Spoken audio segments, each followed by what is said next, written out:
मित्रों, बड़ी अच्छी बात है कि हमारे ज्ञान जो हमारा दिया गया है वो सर्जरी हम लोग निश्चित रूप से करने जा रहे हैं, लेकिन मेरी समझ में थोड़ा कुछ कम आता है, इसलिए मैंने हमेशा प्रश्न करता रहता हूँ। चलिए, ये शल्य विज्ञान का ही है, आप इसको मुख्य पद पर चले जाएं। आयुर्विज्ञान परिभाषा शल्य विज्ञान, ठीक है, ये भारत सरकार का है। अब हम जब सर्जरी करेंगे तो मॉडर्न सर्जरी भी करेंगे, ठीक बात है। अब यहाँ पर एसिटेबुलम आया तो श्रोणी उल्फुलन हम बच्चों को पढ़ाएंगे, मतलब जो एमडी में कर रहे हैं विद्यार्थी वो ये पढ़ेंगे।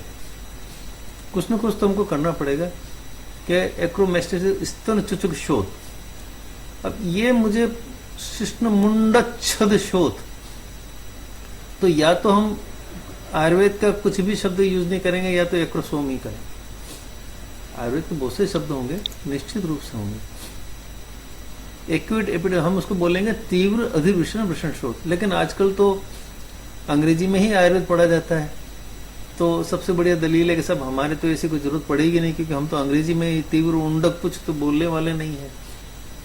आपको याद दिला दिया जाए कि गणना सेन जी ने एनाटॉमी जो थी वो तीनों भाषा में, यहाँ इवन गुजराती में भी उन्होंने अनुवाद किया था उनकी मूल की पुस्तक का, और फिर संस्कृत में भी अनुवाद किया था।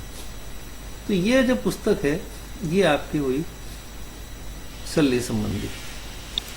अब आप आ जाइए आयुर्वेद के, तो चलिए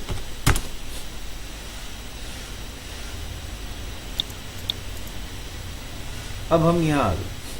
अब हमको ये पता नहीं चल रहा है कि हम इसका प्रयोग करेंगे कि या इसका प्रयोग करेंगे। तो अध्यर्बुद, अधोभक्त, अधोगर रक्तविद, अधृति,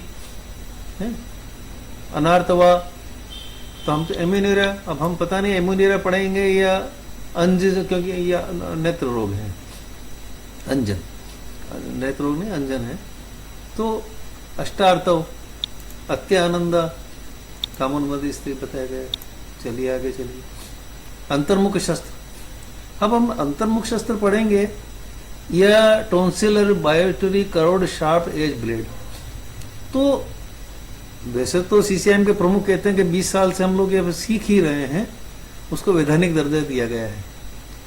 तो वो तो मुझे अभी तक पता नहीं चला है कि हमने आयुर्वेद यूनिवर्सिटी में पता नहीं है कि नहीं, तो वहां तो नहीं है। लेकिन ये अंतर्मुख शस्त्र पढ़ाया गया है या ये पढ़ाया गया, ये मुझे एक्यूट एब्सेस को तीव्र वृद्धि पढ़ाया गया है या नहीं भी पढ़ाया गया, तो अब क्या पढ़ाएंगे?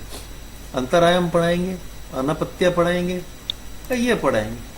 बस ऐसे छोटे छोटे से प्रश्न। और ये वो वैज्ञानिक शब्दावली नहीं है, पारिभाषिक शब्द को संग्रह जो था वो भारत सरकार का बहुत पहले था, जब हम बच्चे थे पढ़ते थे, तब उसमें सभी जहां ऑक्सीजन को